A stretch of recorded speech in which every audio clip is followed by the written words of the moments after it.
I recently published a video on how you can calculate days remaining that looks something like this, but someone had a question if I can do the same thing in Google Sheet. Well, this is how you do it.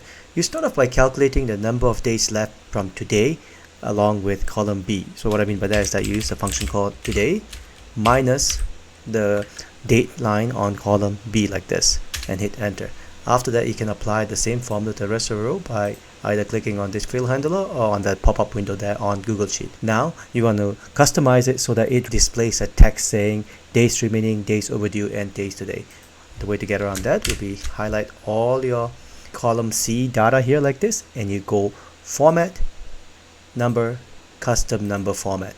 In here, you'll be entering the following custom number format. If you like a copy of this custom number format, just leave a request on the comment section of this video and I'll send it to you.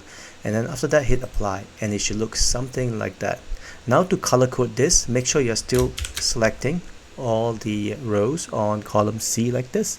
Then you go format, conditional formatting, and this pop-up on this side here, we're gonna color code blue for non-overdue, red for overdue, and today's date itself we're gonna color them as green.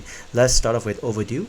Change this rule to less than, the value will be 0, and basically change the font color to be red because it is overdue, and make sure you change the cell color or the field color to none, and it looks something like that. So any overdue should be shown in red text. Now let's do the non-overdue ones. You're gonna go and add another rule right here. And then this time around, we're gonna say greater than 0, and we're gonna color that to say blue like this. And then you can see any days as non-overdue will be shown in blue. Now to color this today's date in green, basically click on add another rule. Over here, change the rule to equal to or is equal to 0, and basically change that color to green like this, and you should see all the todays will be green.